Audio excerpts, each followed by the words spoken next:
sunrise in Minamisanriku. For generations, people here have lived by the sea and made their living from the sea, the great provider. But 2 years ago, the provider turned into a destroyer.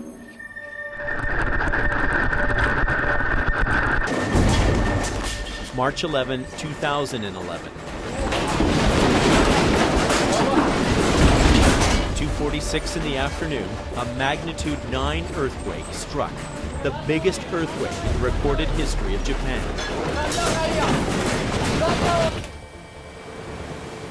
30 minutes after the quake hit, an unstoppable wave barreled towards the coast.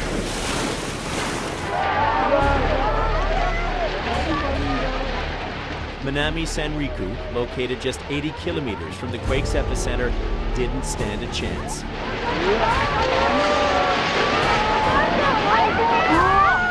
This is what it looked like as the great wave picked up houses, then pushed them more than a kilometer inland.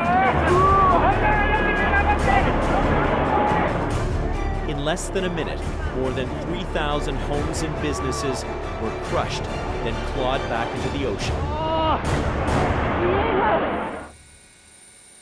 This is what Minamisanriku used to look like. 17,000 people, a community bristling with life. The seaside town was a picture of prosperity. And if you take the same picture, this is what Minamisanriku looks like today. A picture of utter devastation. Well, just to give you an idea of the size of the wave that swept through this town, you see this building behind me? 300 people ran for their lives. They took refuge on the roof of that building. And even there, 4 stories up, they were still knee-deep in water.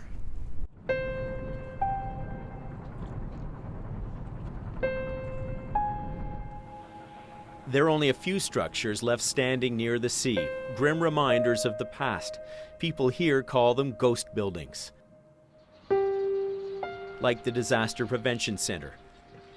41 people died here.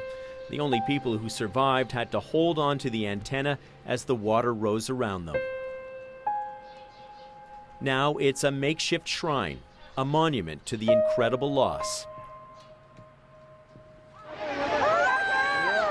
1,000 people in this town were killed by the earthquake and the tsunami. But we did find one incredible story of survival. As the water swept deeper inland, many were forced to run for their lives, like Kuniku Suzuki, seen here dressed in black. What does she remember there when she was running?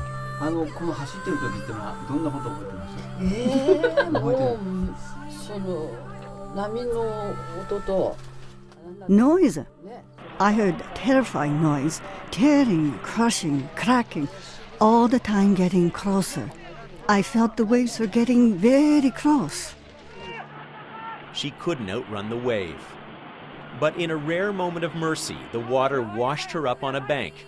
Did you think at that moment that you would not make it? That you may die?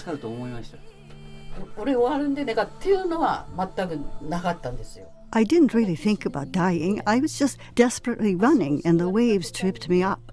It happened so fast. The waves were so fast. We found her living here in this tiny temporary home. She lost everything but her most precious possessions, her family. Now 3 generations of the Suzuki family live in temporary housing, waiting for the town to be rebuilt. And they aren't alone. 2,700 people now live here in the hills, their lives in limbo. From their homes, they overlook the empty expanse that was once their town. And while you can see crews working day in and day out, the amazing thing is 2 years later, they're still cleaning up. You know, it's hard to get a sense of scale of the damage, especially when you consider more than 50 towns were hit by the tsunami along some 500 kilometers of coastline. I mean, take a look at this. These mounds and mounds of debris go on and on and on, and all of this is just the scrap metal they collected from one of those towns. Every day, there's a long line of trucks at the cement dump. The mountain of rubble is one of the few things growing in this town. But we wanted to know why there were no signs anywhere of any homes being rebuilt. So we met with the town planner, Kiyotaka Miura. He explained this was the second tsunami to hit this town since 1960. So the town has decided all new homes must be built on higher ground. He says rebuilding is a challenge because people must be convinced to move away from the sea where they've lived for generations. The town will first flatten the hills that surround the port, then build 1,000 new homes there. But moving people to the hills will require not only a great deal of money, hundreds of millions of dollars for this town alone, but also great patience. Well, this would have been a residential area over in that part. Mike Connolly from Guelph, Ontario works with Habitat for Humanity. He says people are frustrated paying mortgages for homes that were swept out to sea. Overall, there's of course sort of the famous sort of Japanese restraint, but you do come across a lot of sort of frustrated individuals. You've got a lot of people who've sort of been, screaming at town hall meetings until they're blue in the face.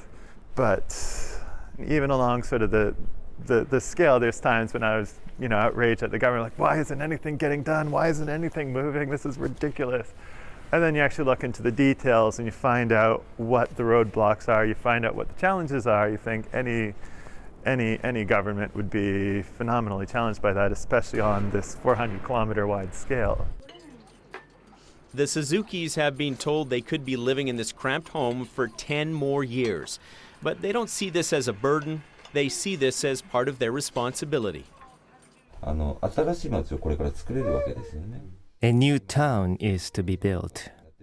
I'm involved in the town building council. At least before we die, we must leave a great town to our children.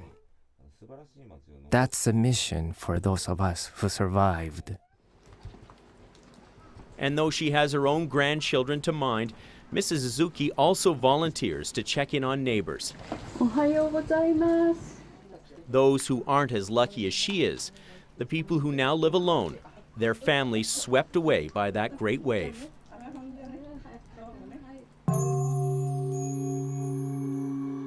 As for those ghost buildings that haunt the port, the town is now debating their future too.